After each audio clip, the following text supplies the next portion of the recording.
রঙিন বাগানের রহস্য। একদা আনভিশ নামে এক ছোট্ট এবং চঞ্চল খরগোশ ছিল।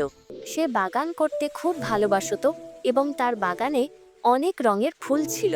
কিন্তু কয়েকদিন জল দিতে ভুলে যাওয়ায় সে দেখল তার সাধের বাগানের ফুলগুলো সব শুকিয়ে যাচ্ছে এবং তাদের উজ্জ্বল রং হারিয়ে ধূসর হয়ে যাচ্ছে। আনভিশ খুব মন খারাপ করে বসে রইল। ঠিক সেই সময় গাছের ডাল থেকে উড়ে এল বোধি নামের এক বিজ্ঞ প্যাঁচা। বোধি আনভেষের মন খারাপ দেখে তাকে একটি গোপন কথা বলল। সে বলল, আনভেষ, বনের গভীরে একটি স্ফটিক ঝরনা আছে। সেই ঝরনার জাদুকরী জল যদি তুমি আনতে পারো, তবেই তোমার বাগান আবার আগের মতো রঙিন হয়ে উঠবে। আনভেষ তখনই ঠিক করল সে ঝরনাটি খুঁজে বের করবেই। সে তার পিঠে একটি ছোট কাঠের বালতি নিয়ে বনের পথে হাঁটা শুরু করল। হাঁটতে হাঁটতে সে একসময় এমন এক জায়গায় এল যেখানে একটি বিশাল বড় সবুজ পাতা রাস্তা আটকে পড়ে আছে। পাতাটি এতই বড় যে সে তার ওপর দিয়ে যেতে পারছিল না। আনভেষ পাতাটি সরানোর চেষ্টা করছিল। এমন সময় সে পাতার তলা থেকে একটি ক্ষীণ আওয়াজ শুনতে পেল। সে উঁকি দিয়ে দেখল চিত্রিতা নামে এক ছোট্ট লেডিব্যাগ সেই ভারী পাতার তলায় আটকে পড়েছে।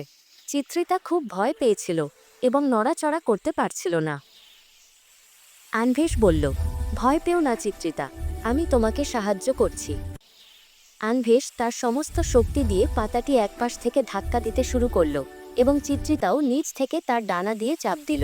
দুজনে মিলে একসাথে কাজ করায় বিশাল পাতাটি রাস্তা থেকে সরে গেল। চিত্রিতা মুক্তি পেয়ে খুশিতে আনভেষের চারপাশে উঠতে লাগল। চিত্রিতাকে ধন্যবাদ জানিয়ে আনভেষ আবার তার যাত্রা শুরু করল। অনেক পথ হাঁটার পর অবশেষে সে সেই জাদুকরী স্ফটিক ঝর্ণাটি খুঁজে পেল। ঝরনার জল হীরের মতো চকচক করছিল এবং সেখান থেকে রামধনুর মতো 7টি রং বেরোচ্ছিল। এই দৃশ্য দেখে আনভেষের সব ক্লান্তি দূর হয়ে গেল। আনভেষ খুব সাবধানে তার কাঠের বালতিটি ঝরনার পবিত্র ও জাদুকরী জল দিয়ে ভরে নিল। সে জানত এই জলই পারে তার বাগানের প্রাণ ফিরিয়ে দিতে। সে বালতিটি নিয়ে খুব সাবধানে পা ফেলতে লাগল যাতে এক ফোঁটা জলও নষ্ট না হয়। ফেরার পথে বনটি খুব অন্ধকার হয়ে আসছিল। আনভেষ ভয় পাচ্ছিল পাছে সে পথ হারিয়ে ফেলে। এমন সময় আকাশ থেকে বোধি উড়ে এল। বোধি তার বড় বড় চোখ দিয়ে অন্ধকারেও সব দেখতে পাচ্ছিল। সে বলল, আনভেষ, ভয় নেই, আমি ওপর থেকে তোমাকে পথ দেখিয়ে নিয়ে চলছি। বাগানে ফিরে এসে আনভেষ তাড়াতাড়ি সেই জাদুকরী জল প্রতিটি শুকিয়ে যাওয়া ফুলের গোড়ায় ঢালতে লাগল। বোধি পাশের একটি পাথরে বসে শান্তভাবে দেখছিল। জল দেওয়ার সাথে সাথেই ম্যাজিকের মতো ফুলগুলো আবার লাল, নীল, হলুদ আর বেগুনি রঙে ঝলমল করে উঠল। পুরো বাগান এখন ফুলে ফুলে ভরা এবং খুব মিষ্টি গন্ধে মৌ মৌ করছে। আনভেষ খুব খুশি হলো।